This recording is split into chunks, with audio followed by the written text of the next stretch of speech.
Hello mommies, welcome back to my channel Daddy Mommy Vlogs। अगर आप मेरा video पहली बार देख रहे हैं तो मेरे वीडियो को सब्सक्राइब करना ना भूलें और मेरा वीडियो अगर आपको पसंद आए तो उसे शेयर एंड लाइक ज़रूर करें। सो मोमेंट्स, आज हम बात करेंगे कि हमें अपने बेबी को पूरा दिन डायपर में रखना चाहिए या नहीं। ये एक ऐसा कॉमन क्वेश्चन है जो हर मदर के दिमाग में आता है, क्योंकि घर वाले कुछ कहते हैं, हमारे घर में जो बड़े लोग होते हैं वो कुछ और चीज़ें बताते हैं, दोस्त, फ्रेंड्स, फैमिलीज़, बहुत कुछ, हर कोई अलग अलग चीज़ें बताता है। तो हमारे माइंड में ये क्वेश्चन हमेशा बना रहता है कि हम अपने बेबी को डायपर में कैसे रखें और कितना टाइम हम बेबी को डायपर में रख सकते हैं। हम चाहते हैं कि हम अपने बेबी को पूरा दिन डायपर में रखें, तो ये भी एक क्वेश्चन आता है कि पूरा दिन क्या हम अपने बेबी को डायपर में रख सकते हैं या नहीं। तो इन्हीं सवालों के आज मैं आपको जवाब दूंगी कि आप अपने बेबी को डायपर में रख सकते हैं पूरा दिन के लिए या नहीं, और कैसे हम अपने बेबी को डायपर में रखें। So just don't worry about it, चाहे विंटर हो या समर, आप 24 आवर्स अपने बेबी को डायपर में रख सकते हैं। Yes, you can keep your baby in diaper for 24 hours, but अपने बेबी को पूरा दिन डायपर में रखने से पहले आपको कुछ गाइडलाइंस फॉलो करनी होंगी, जो मैं आपको यहाँ पर बताऊँगी। उनको ध्यान से सुनिए और उनको ज़रूर फॉलो कीजिए। और उसमें जो प्रोडक्ट्स मैं आपको कुछ बताऊँगी तो आप उन प्रोडक्ट्स को आपको डेली यूज़ करना होगा, ताकि आप अपने बेबी को रैशेस एंड ड्राइनेस से बचा सकें। क्योंकि बेबी की स्किन बहुत डेलिकेट एंड बहुत सॉफ्ट होती है, तो आपको बहुत ज़्यादा ध्यान उनका रखना होता है। थोड़ी सी भी लापरवाही और बेबीज़ को रैशेस हो जाते हैं, और बेबी को रैशेस होने का मतलब है कि बेबी भी परेशान और मदर भी परेशान। मेरा बेबी जियांश जब छोटा था, लाइक 2 to 3 मंथ्स का था, तो हमारे माइंड में भी बहुत क्वेश्चंस आते थे कि अपने बेबी को डायपर में रखें या नहीं रखें। बहुत छोटा है, उसकी स्किन बहुत सॉफ्ट है, डेलिकेट है, कहीं उसे रैशेस ना हो जाएं। तो लाइक उसे कभी डॉक्टर के पास भी लेके जाना होता था या इधर उधर कहीं लेके जाना होता था, तो बहुत ज़्यादा माइंड में कन्फ्यूजन होता था। तब मैंने अपने गायने से कंसल्ट किया और अपने चाइल्ड स्पेशलिस्ट से कंसल्ट किया, तो दे सेड कि okay you can keep your baby in diaper. और मेरे मदर इन लॉ और मेरे मदर ने बोला कि बेबी को coconut oil and rash cream ज़रूर लगाना। सो मैंने जो अपने बेबी के साथ किया कि उसको डायपर में रखते वक्त मैंने किन बातों का ध्यान रखा और किस तरह से मैंने अपने बेबी को डायपर में रखा, वो आज मैं आपके साथ यहाँ पे शेयर करूँगी। आइए वीडियो स्टार्ट करते हैं। First, use coconut oil. Baby को डायपर में रखने के लिए आप उसको कोकोनट ऑयल ज़रूर लगाएं। दिन में 2 या 3 बार या 1 बार भी आप कोकोनट ऑयल लगाएंगे ना, दैट इज़ इनफ। जब आप बेबी को डायपर करते हैं तो बेबी की स्किन जो है वेट हो जाती है, आप कभी भी चेक कीजिएगा। तो उसको अगर आप कोकोनट ऑयल्स लगाएंगे और उस पर हल्का हल्का मसाज कीजिए, तो इससे क्या होगा कि बेबी की स्किन काफ़ी सॉफ्ट हो जाएगी और उसको रैशेस नहीं होंगे।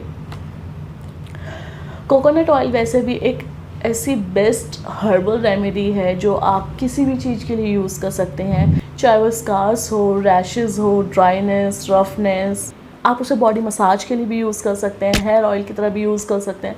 तो coconut oil is the best remedy जो आप अपने बेबी के लिए यूज़ कर सकते हैं without any prescription, without any hesitation. आप कोकोनट ऑयल यूज़ कीजिए बेबी के लिए। अगर आप रैश क्रीम नहीं यूज़ करना चाहते हैं तो भी आप कोकोनट ऑयल तो बेझिझक लगाइए। Second, buy a good brand diaper. आपको एक अच्छे ब्रांड का डायपर यूज़ करना है। और क्यों? क्योंकि अच्छे ब्रांड्स में क्या होता है कि डायपर सॉफ्ट होते हैं, लीक प्रूफ होते हैं, जल्दी एब्जॉर्ब कर लेते हैं, जेल बेस्ड होते हैं।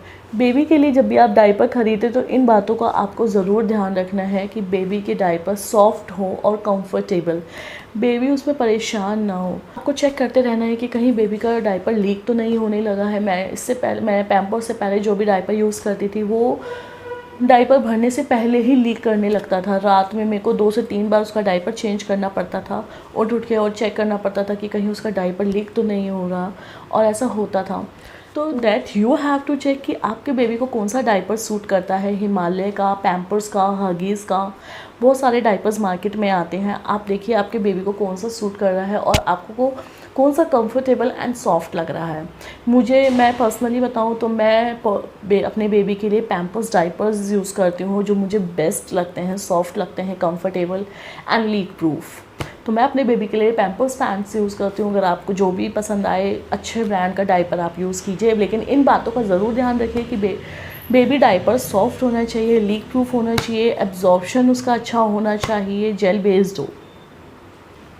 Third, track diaper. आपको अपने बेबी का डायपर ट्रैक करते रहना है, हर 1.5 घंटे में, 1 घंटे में, 2 घंटे में, कि कहीं बेबी का डायपर भर तो नहीं गया। कहीं होता है कई बार बेबी जल्दी पी कर लेता है, किसी के बेबी होते हैं हर 15-20 मिनट में, आधे घंटे में पी करते हैं, किसी के 1-2 घंटे में पी करते हैं। तो डिपेंड करता है कि आपका बेबी कितनी फ्रिक्वेंटली पी कर रहा है। और सिर्फ आपको लीकेज नहीं चेक करना, साथ में चेक करना है कि कहीं बेबी ने पॉटी तो नहीं कर दिया। बहुत मदर्स का मैंने सुना है कि बेबी पॉटी कर लेता है एंड वो ध्यान भी नहीं देते, 5-5, 6-6 घंटे उनका बेबी ऐसे ही डायपर में पॉटी करके घूम रहा होता है। तो वो बहुत गलत है, बेबी को रैशेज़ हो सकते हैं इससे, क्योंकि जो है पोटी बेबी की स्किन से चिपक जाता है और जब वो चलते हैं वो उनको इरिटेट करते हैं। तो इसलिए बेटर है आप हर थोड़ी देर में अपने बेबी का डायपर चेक करते रहिए और जब भी आपको लगे कि इसको चेंज करना चाहिए उसे चेंज कर दीजिए। Fourth, change the diaper in 2 to 3 hours. आपको अपने बेबी का डायपर हर 2 से 3 घंटे में चेंज कर देना है। अब वेट मत करिए कि बेबी का डायपर भरेगा या नहीं। आपको जब लगे कि अब 2 से 3 घंटे हो चुके हैं, बेबी के डायपर को चेंज कर देना चाहिए, स्पेशली इन विंटर्स में क्या होता है, ऑलरेडी ठंड होती है, अब बेबी का डायपर भर रहा है, गीला हो रहा है, उसकी स्किन भी वेट रहती है उसकी वजह से। और सोचिए वो वेटनेस उसको कितनी ज़्यादा सर्दी दे सकता है, उसको कोल्ड हो सकता है, कफ हो सकता है, फीवर हो सकता है। तो इन सब चीज़ों से बचने के लिए आप 2 से 3 घंटे में बेबी का डायपर ज़रूर चेंज कीजिए। विंटर में वैसे भी बेबी बहुत जल्दी पी करता है, तो उसको 2 से 3 घंटे में आप चेंज कर दीजिए। हाँ, समर में आप चाहे तो 3 से 4 घंटे में बेबी का डायपर चेंज कर दीजिए, तो लेकिन विंटर में 2 से 3 घंटे में ज़रूर चेंज कीजिए। आप एक एक्सपेरिमेंट कभी अपने घर पे करके देखिएगा। आप बेबी का एक साफ़ डायपर लीजिएगा, उसमें गिलास से आप पानी डाल लीजिएगा और देखिएगा कि पानी एकदम एब्जॉर्ब नहीं होगा। इट विल टेक टाइम, उसको थोड़ा टाइम लगेगा एब्जॉर्ब होने में। अब इस same will happen with the P. जब बेबी पी करेगा तो उस जो पी है वो डायपर में इकट्ठा हो जाएगा और धीरे धीरे एब्जॉर्ब होगा। तो सोचिए, जब तक बेबी का स्किन तो वेट है ना, इसीलिए आपको जल्दी से बेबी का डायपर चेंज करना है। Fifth, you need to ensure hygiene. आपको हाइजीन का बहुत ज़्यादा ध्यान रखना है और वो कैसे, आइए मैं आपको बताती हूँ। हाइजीन के लिए आप क्या कर सकते हैं, जब आप बेबी का डायपर हटाएं तब ज़रूर ध्यान से एक वेट क्लॉथ लीजिए, साफ़ कपड़ा, और उसको गीला कीजिए। आप उससे बेबी के प्राइवेट पार्ट को क्लीन कीजिए, पूरा आगे से पीछे से, और उसके बाद ही आप दूसरा डायपर पहनाएं। इवन दूसरा डायपर पहनाने से पहले बेबी को थोड़ी देर खुली हवा में रहने दीजिए, उसको एयर ड्राई होने दीजिए। इससे क्या होगा कि रैशेस होने का जो चांसेस होता है वो ना के बराबर हो जाते हैं। सुना भी होगा कि अगर बेबी को रैशेस हो जाते हैं तो बेबी को रैश क्रीम लगा करके उसको एकदम खुला छोड़ दीजिए, ताकि क्योंकि उसको जितनी हवा लगेगी उतनी ही जल्दी उसके रैशेस ठीक होंगे। तो इसीलिए ज़रूरी है कि आप उसकी हाइजीन का ध्यान रखें, उसको गीले कपड़े से अच्छे से साफ़ करके थोड़ी देर उसे खुला घूमने दीजिए, या फिर ब्रूमर पहना दीजिए या क्लॉथ नैपी पहना दीजिए और थोड़ा 5-10 मिनट के लिए उसे ऐसे ही रहने दीजिए। उसके बाद उसे दूसरा डायपर पहनाइए, इससे उसको डायपर होने के चांसेस बिल्कुल ना के बराबर हो जाएंगे। 6th, bye 1 size larger diaper. आप अपने बेबी के लिए एक साइज़ बड़ा डायपर ही खरीदिए, क्योंकि बेबी की कमर पे भी टाइटनेस फील होगा, वो कंफर्टेबल नहीं रहेगा, उसको थाइस पे से भी टाइटनेस होगा। तो इसलिए ज़रूरी है एक साइज़ बड़ा डायपर खरीदिए। डायपर के अलग अलग साइजेस आते हैं, small, medium, large, extra large. तो आप उस हिसाब से बेबी का जो भी डायपर फिट आता है वो लीजिए और उससे एक साइज़ बड़ा ही डायपर लीजिए, ताकि बेबी कंफर्टेबल रहे, उसको कोई चलने में या कोई भी एक्टिविटी करने में उसे प्रॉब्लम नहीं आए। अब खुद देखिए, अगर आप खुद कोई टाइट कपड़े पहनते हैं जो बेल्ट पे से टाइट होते हैं तो कितना अनईज़ी आप फील करते हैं। तो सेम विद द बेबी को तो जितना आप खुला रखेंगे, जितना कंफर्टेबल रखेंगे, बेबी उतना ज़्यादा ही एक्टिविटी करता है। तो ये ज़रूरी है कि आप उसके लिए एक साइज़ बड़ा डायपर ख़रीदें ताकि वो कंफर्टेबल रहे। 7th, apply rash cream. आप बेबी को दिन में एक बार रैश क्रीम ज़रूर अप्लाई कीजिए। चाहे तो आप जब उसे शावर देते हैं, नहला धुलाकर साफ़ सुथरे कपड़े पहनाते हैं, तब उसे रैश क्रीम लगा दीजिए, फिर डायपर पहना दीजिए, कोई प्रॉब्लम नहीं है, उसको कभी रैशेज़ नहीं होंगे। ज़रूरी नहीं कि रैश क्रीम सिर्फ तभी लगाई जाए जब उसे रैशेज़ हो जाए। रैश क्रीम रैशेज़ होने से पहले भी लगाई जा सकती है। जब भी आपको लगे रेडनेस हो रहा है या रफनेस आ रहा है, ड्राइनेस हो रहा है बेबी को, तब तो आप रैश क्रीम दिन में 2 से 3 बार लगाइए। लेकिन अगर बेबी को कोई रैशेज़ नहीं है तो एक बार आप रैश क्रीम लगा सकते हैं। Precautions is always better than cure. अगर कोई भी बीमारी होने से पहले ही आप उसका इलाज कर देंगे तो बीमारी होगी ही नहीं। थोड़ी सी भी केयरलेसनेस आपके बेबी की स्किन को डैमेज कर सकता है, ड्राई कर सकता है, रैशेज़ हो सकते हैं। तो इन बातों का आप ज़रूर ध्यान रखिए। मैं आपको अपना पर्सनल एक्सपीरियंस बताती हूँ। मेरा बेबी 18 मंथ्स का हो चुका है। टच वुड, उसको आज तक रैशेज़ नहीं हुए हैं एक बार भी, क्योंकि मैंने जब भी उसे डायपर लगाया, मैंने हमेशा रैश क्रीम लगाने के बाद ही उसे डायपर लगाया, और मैं उसको कोकोनट ऑयल से मसाज भी करती थी।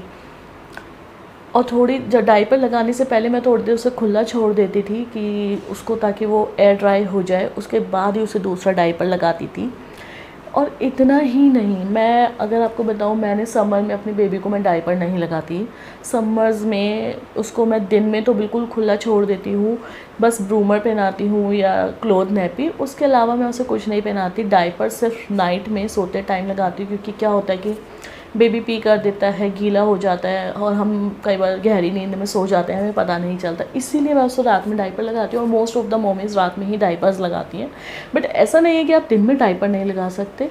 इट्स माई चॉइस कि मैं उसको रात में डायपर लगाती हूँ समर्स में, और विंटर में मैं उसे 24 आवर्स डायपर में रखती हूँ। बेबी सर्दियों में बहुत जल्दी जल्दी पी करता है, तो उसके कपड़े भी गीले हो जाते हैं, और वो गीला घूमे तो इट्स नॉट सेफ़, बीमार हो सकता है। तो इसीलिए आप चाहे तो उसे समर्स में भी 24 आवर्स डायपर में रखिए, या सिर्फ दिन में डायपर में ना, या फिर सिर्फ रात में डायपर में रखिए। That is completely your choice. लेकिन जब भी आप बेबी को चाहे रात में चाहे दिन में डायपर लगा रहे हैं, इन बातों का, इन गाइडलाइंस का ज़रूर ध्यान रखें और इन्हें फॉलो करें। बेबी को रोज़ आप कोकोनट ऑयल ज़रूर लगाइए। It is the best remedy which you can use for any purpose, for anything जाए। और एक दो मिथ जो होते हैं, कहते हैं बेबी को डायपर में नहीं रखना चाहिए, उसके प्राइवेट पार्ट में प्रॉब्लम हो सकता है, उसको रैशेज़ हो जाएंगे, या उसकी कमर टेढ़ी हो जाएगी, कमर झुक जाएगी। तो these all are the myths. ऐसा कुछ नहीं होता है। बेबी को डायपर पहनाने से कभी उसकी कमर नहीं टेढ़ी होती, वो उसकी कमर नहीं झुकती। हाँ, अगर आप इन गाइडलाइंस को फॉलो नहीं करेंगे तो बेबी को रैशेज़ ज़रूर हो सकते हैं। तो इसीलिए अपने बेबी को रैशेज़ से बचाने के लिए डायपर लगाने से पहले रैश क्रीम, कोकोनट ऑयल कुछ भी लगाइए। आई होप मेरे टिप्स, मेरी गाइडलाइंस आपके लिए बहुत हेल्पफुल रही होंगी। आपकी क्वेरीज़ जो आपके माइंड में हमेशा चलती हैं वो दूर हुई होंगी, उसके आंसर्स आपको मिल गए होंगे। तो अगर आपको मेरा वीडियो पसंद आया और मेरी गाइडलाइंस अगर आपको हेल्पफुल लगी और आपको पॉजिटिव रिज़ल्ट मिला, तो मुझे कमेंट में लिख करके ज़रूर बताइए। बाकी अगर आपको मेरा वीडियो अच्छा लगा तो उसे लाइक एंड शेयर कर दीजिए। मेरे लिए और मेरी लेटेस्ट वीडियो के नोटिफिकेशंस को पाने के लिए मेरे चैनल को सब्सक्राइब ज़रूर करें। अब भी कर दीजिए, भूलना नहीं है।